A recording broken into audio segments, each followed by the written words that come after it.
কাচার ভেতর অচেন পাখি কেমনে আসে যায়, কেমনে আসে যায়। তারে ধরতে পারলে মন বেরি, তারে ধরতে পারলে মন বেরি, দিতাম পাখির পায়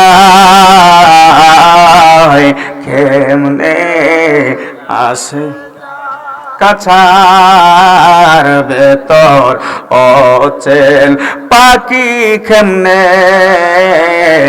আসে যায়। কথা কোন ঠিক কিনা? মন তুই রইলি কাঁচার সে, কাঁচা যে তোর কাটা বাসে, একদিন কাঁচা পড়বে ধরা, একদিন কাঁচা পড়বে ধরা, এই বেলালি বেবে কয় কেমনে আসে যায় কাছার ভেতর অচেন পাখি কেমনে আসে যায়। কথা বলুন ঠিক কিনা? আওয়াজ করে বলুন ঠিক না বেটি? সেই জন্য আমার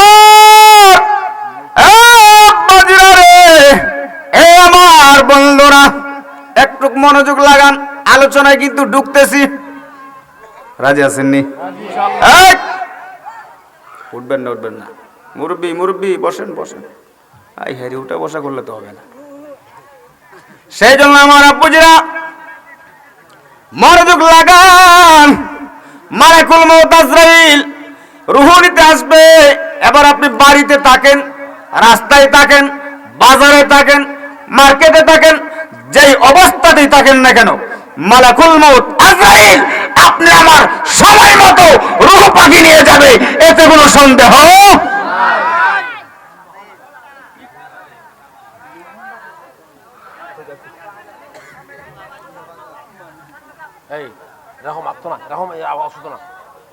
নো চাউন, নো চাউন, কোনো চাউন করবেন না। যুবক ভাইয়েরা, স্বেচ্ছাসেবক ভাইয়েরা, আপনারা মেহরবানি করে সামনের ভাইদেরকে বসিয়ে দেন, আর এখানে সামনে কোনো শব্দ করবেন না। আসুন আমার আব্বুজিরা, এক বাদশা মৃত্যুর কোন সময় আপনি আমি জানি না কে কোন জায়গায় মরবো, কখন মরবো। কথা কোন ঠিক কিনা? এক বাদশা তিনি শিকারে যাবে। কোথায় যাবে? শিকারে যাবে। পাহাড়ে, পাহাড়ে শিকারে যাবে হরিণ শিকার করার জন্য। কি শিকার? কথা বল, কি শিকার করতে যাবে? হরিণ শিকার করতে যাবে। এবার বাদশা আর ওনার দরবারের ওনার যে বিবি, রাজা এবং রানী, ইতিমধ্যে একটা ঝগড়া হয়ে গেল। কি হয়ে গেল? রাজা রানীর লোকে কথা বলে না, রানীও রাজার সাথে। বড় লোকের ঝগড়া তো লাগে না, লাগে না, লাগলে ভাঙ্গে না তো সহজে। তো রাজাও কথা বলে না, রানীও কথা বলে না। দুজন যখন একই বেটে একই পালঙ্গে শুইতে যায়, একজন উত্তর দিকে আরেকজন দক্ষিণ দিকে। কথা বোঝেন নাই? এইভাবে করে 3 দিন চলে গেল। কয় দিন? 4 দিনের দিন বলতেছে, হে কোথায় আছিস?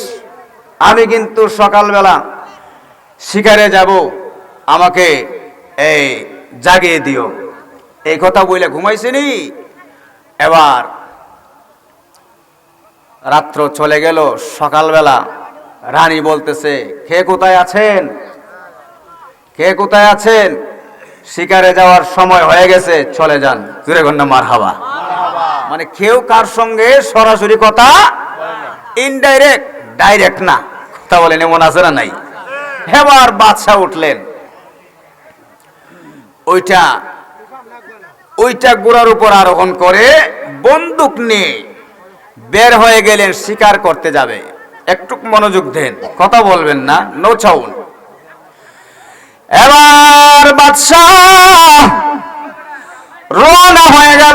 ঘোড়ার উপর আরোহণ করে ওনার রাজ দরবার থেকে বের হয়ে গেল।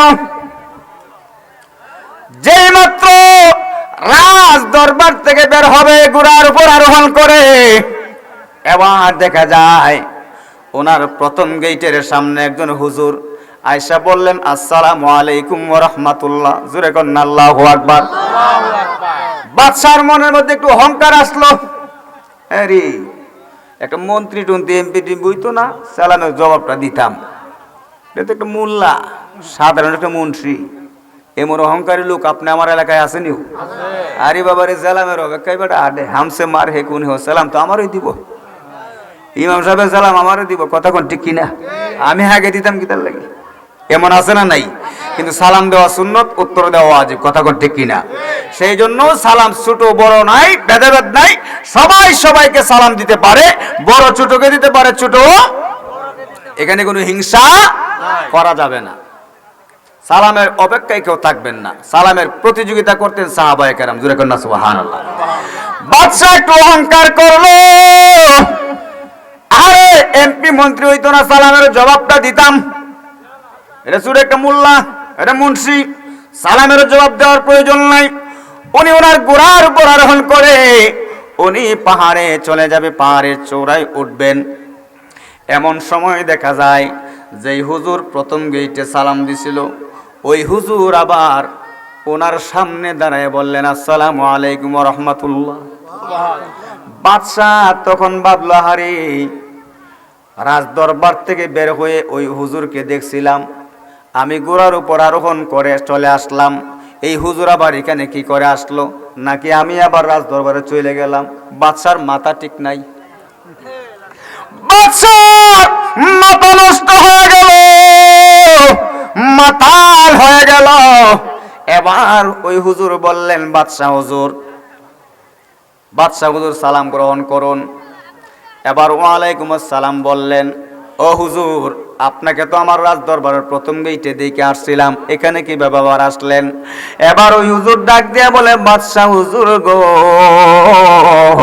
ও বাদশাহ হুজুর, আপনি ঘোড়ার উপর তাইকা কথা বলবেন, ঘোড়ার উপর আরোহণ করে কথা বলবেন, আর আমি জমিনে জমিনে না না না, এইভাবে কথা হয় না, এইভাবে কথা হয় না, ঘোড়া থেকে নামেন। আর একটু আস্তে করেন না, সুবহানাল্লাহ। ঘোড়া থেকে নামেন। হুজুরে কয়, বাদশারে পাওয়ার আছে না নাই? আওয়াজে বলেন, পাওয়ার আছে না নাই? এই হুজুল্লাহকে জানার দরকার আসেনি? ওরে আমি নিশীতে জাগিয়া পাগল হইলাম, দয়াল তোমার গিয়া গো, ও মুর্শিদ চাও না পিরিয়া, কথা কোন ঠিক কিনা? বন্ধুরা রে আমার, ওই হুজুর তো সেই হুজুর না, ওই হুজুর তো বাগপাড়া মসজিদের হুজুর না, হবিগঞ্জ জামে মসজিদের হুজুর না। আমার বাবারা, ওই হুজুর তো দুনিয়ার সাধারণ কোন হুজুর না, দুনিয়ার সাধারণ কোন মানুষ না, দুনিয়ার সাধারণ কোন মোল্লা নয়, দুনিয়ার সাধারণ কোন মুন্সি নয়, ওই হুজুর হইল মালাকুল মউত আজরাইল। আল্লাহু আকবার। বাদশা গরির দিকে তাকায় দেখে গরির কাটা আর লড়ে না। দেখুন না, আল্লাহু আকবার। পাঞ্জাবি গরম হয়ে গেছে, পাঞ্জাবি গরম হয়ে গেছে। এবার হুজুর বলতেছে, বাদশা সাহেব আপনি কি আমাকে চিনেন? না, আমি দুনিয়ার কোন হুজুর না, আমি হইলাম মালাকুল মউত আজরাইল। আপনার সময় শেষ, এই মুহূর্তে আপনার রুহটা নেওয়ার জন্য আসছি। জোরে কন্যা সুবহানাল্লাহ। এবার বলুন, বাহাদুরি আর থাকবে? বিলি হুজুর আজরাইলে কি আগে রুহু এইভাবে নিত? হ্যাঁ, পূর্ব যুগে হযরতে মুসা আলাইহিস সালাতু ওয়াস সালামের পূর্ব যুগ পর্যন্ত মালাকুল মউত আজরাইল এইভাবেই আসতো। জোরে কন্যা আল্লাহু আকবার। আয়েশা বলতেন, এ হুজুর, ও মেম্বার সাহেব, ও চেয়ারম্যান সাহেব, রাস্তায় পাইতো, যেখানেই পাইতো, আপনার তো সময় শেষ, আমি আজরাইল আসছি রুহ নেওয়ার জন্য। এই কথা শুই না বেটা ডরে অর্ধেকটা মারা যাইতো এখানে, আর বাকি অর্ধেকটা যাইতে যাইতে দূরে নিত আর কি। কথা বুঝেন না? এবার মালাকুল মউত আজরাইল ওই বাদশার রূহ পাখিটা এখান থেকে নিয়ে গেল। জোরে কন্যা আল্লাহু আকবার। বাদশা কি আর দরবারে আসতে পারছে? না। বাদশা কি আর পাহাড়ে যাইতে পারছে? না না না, যেখানে ছিল সেখান থেকেই রূহ নিয়ে গেল।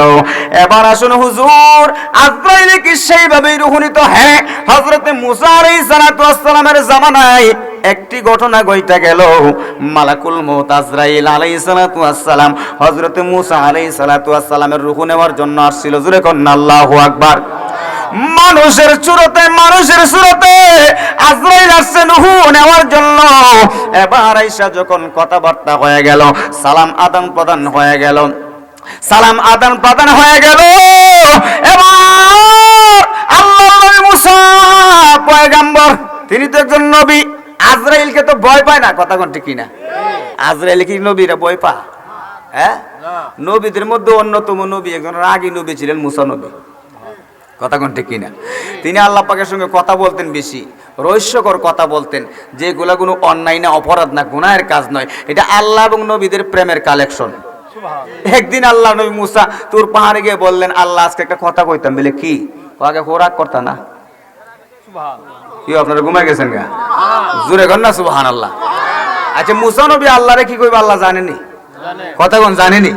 বুখারী শরীফের মধ্যে আসছে, আমার আল্লাহ পাক মুসা কি কইবা? ইয়াকুলা লাহু কুন ফায়াকুন।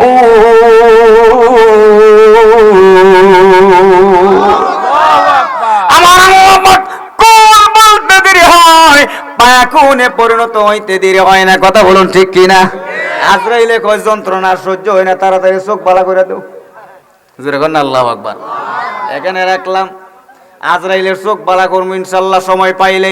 আমার যে সাবজেক্ট আছে, সেই বিষয়টা ছিল, আমি আপনাদের সম্মুখে একখানা আয়াতে কারিমা তিলাওয়াত করেছিলাম। মিনহা খালাকনাকুম ওয়া ফিহা নুঈদুকুম ওয়া মিনহা নুখরিজুকুম তারাতান উখরা।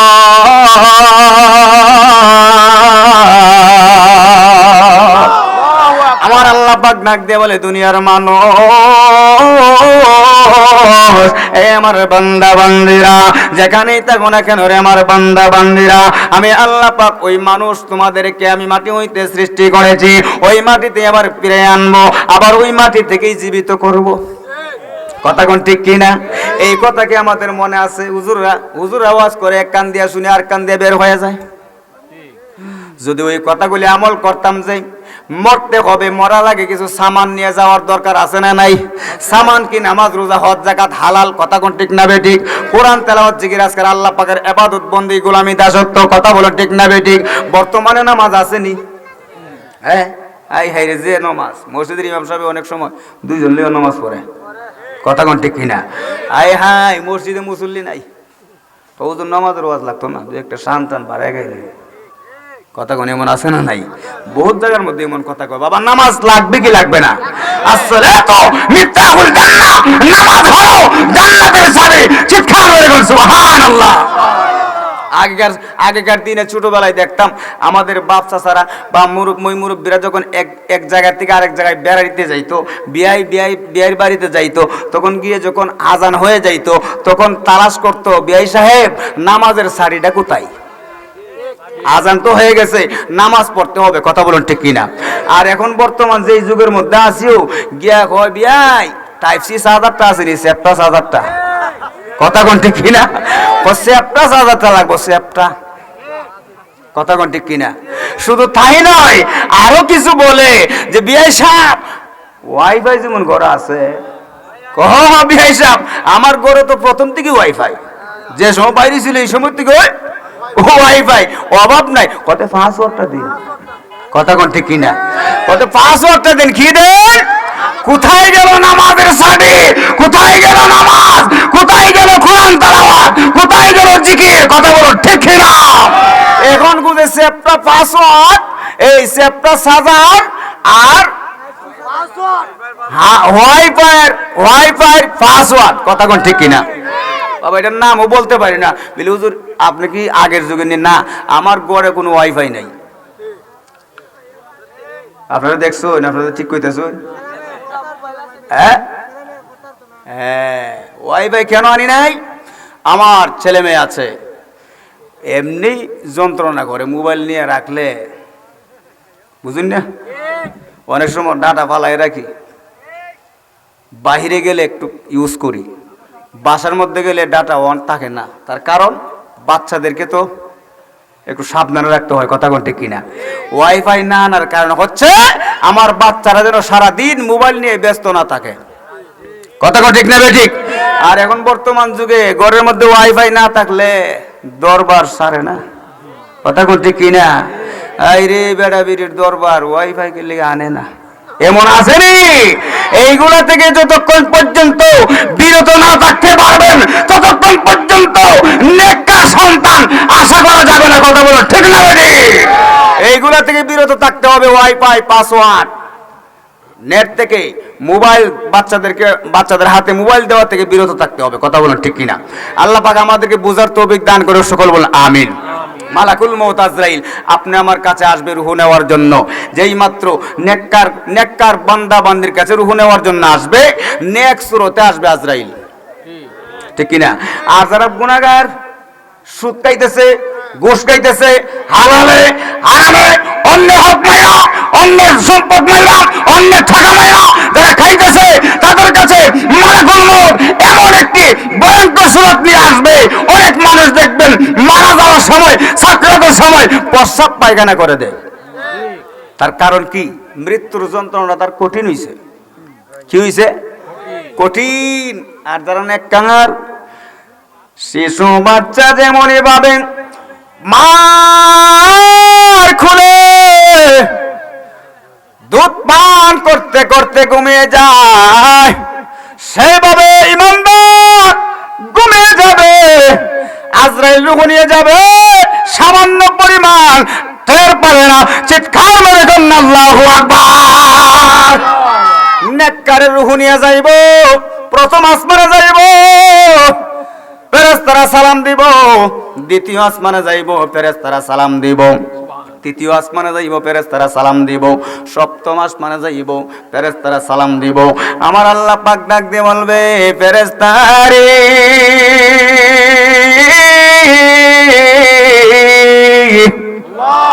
ও আমার ফেরেশতারা রে, আমার এই নেককার বান্দা বান্দির রূহটা, আমার এই নেককার বান্দা বান্দির রূহটা রাখার জন্য আমি আল্লাহ পাক একটা বাড়ি বানাইছি। সেই বাড়িটার নাম হলো ইল্লিন। জোরে কন্না সুবহানাল্লাহ। এই নেককার বান্দা বান্দির রূহটা জমা রেখে দাও। রূহ কিন্তু চলে গেছে ইল্লিনে, দেহটা জমিনে। মসজিদের ইমাম সাহেব মসজিদে মাইকিং করে দিচ্ছে, স্বজনেরা দৌড়ায় আসতেছে, দেখতেছে মানুষ আইব রে, এক নজর দেখিতে মানুষ আইব রে। ওরে দেহ কাচার ও চেল পাখি, দেহ কাচার ও চেল পাখি, উইরা যে দিন যাইব রে, এক নজরে দেখিতে মানুষ আইব রে, ও মানুষ আইব রে, এক নজরে দেখিতে মানুষ আইব রে। ঠিক না বেটি? বন্ধুরা, আজরাইল রূহ নিয়ে গেল, দেহটা জমিনে, স্বজনেরা কিন্তু টানা হেঁচড়া করতেছে। কেউ চলে গেল বাঁশ বাগানে বাঁশ কাটিতে, কেউ চলে গেল ধাড়ি আনার জন্য, কেউ চলে গেল কাপড়ের কাপড় আনার জন্য। ঠিক কিনারে বাবা? আয় হারে, কেউ চলে গেল খবর খনন করার জন্য। ঠিক না বেঠি? আয় হাই, ওই লাশটাকে রাখার কথা কেউ বলবে না। আমি সুরে বেলাল, এই রূহ পাখিটা বের হয়ে গেলে দুনিয়ার কেউ এসে বলবে না 2 দিন রাইখা দেও। রাইখা তো বাবা লাভ নাই, রাইখা তো লাভ নাই, কেউ রাখবে না। আদরের স্ত্রী পুত্র ছেলে মেয়ে বন্ধু বান্ধব স্বজনেরা কেউ আপনাকে রাখবে না, আমাকে রাখবে না। স্বজনেরা দূর দূরান্ত থেকে চলে আসবে, আইসা একটা কথাই জিজ্ঞাসা করবে, জানাজা কোন সময়? তার মানে কি? তার মানে হলো যত তাড়াতাড়ি সম্ভব জানাজা দিয়ে আপনার স্বজনের যার যার বাসা বাড়িতে চলে যাবে। আপনাকে শেষ বিদায়টা দিয়া রে অন্ধকার কবরটার মধ্যে শোয়া দিয়া তারা যত তাড়াতাড়ি সম্ভব চলে যাইতে ইচ্ছুক, কেউ আপনার বাড়িতে থাকার জন্য আসে না। এবার আপনার দেহটা আমার দেহটা বড়ই পাতারে গরম জলে শেষ বিদায়ের গোসলটা দিয়া রে বাবা বান্ডিং কইরাম সাদা মার্কিল কাপড়ের মধ্যে শোয়া, এবার মসজিদ থেকে পালকে আইনাম শোয়া, চারজনে চার কাঁধে লইয়া, কথা বলুন ঠিক কিনা, চলে যাবে জানাজার মাঠে, জানাজা দিয়া রে জানাজা জানাজা রে জানাজা দিয়া চলে যাবে, জানাজা দিয়া স্বজনেরা চলে যাবে। এবার আপনার লাশটা আমার দেহটা, আমার লাশটা স্বজনেরা কবরস্থানে নিয়ে চলে যাবে। কবরস্থানের মধ্যে নিয়ে 3.5 হাত কবরে শোয়াই দেওয়ার জন্য প্রস্তুত হবে, কথা কোন ঠিক কিনা। চারজনে চার কাঁধে লইয়া যায়, তাহারাই বুঝি আমার সঙ্গের বাই, আজ বুঝি মোর মাঝ হননি দিল কি জনমের বিদায়, আজ বুঝি মোর স্বজনেরা দিল কি জনমের বিদায়। যেই তিল যৌনায় কবরে শোয়ায়, তাহারাই বুঝি আমার সঙ্গের বাই, আজ বুঝি মোর স্বজনেরা দিল কি জনমের বিদায়। এবার ওই কবরটার মধ্যে শোয়া দিব,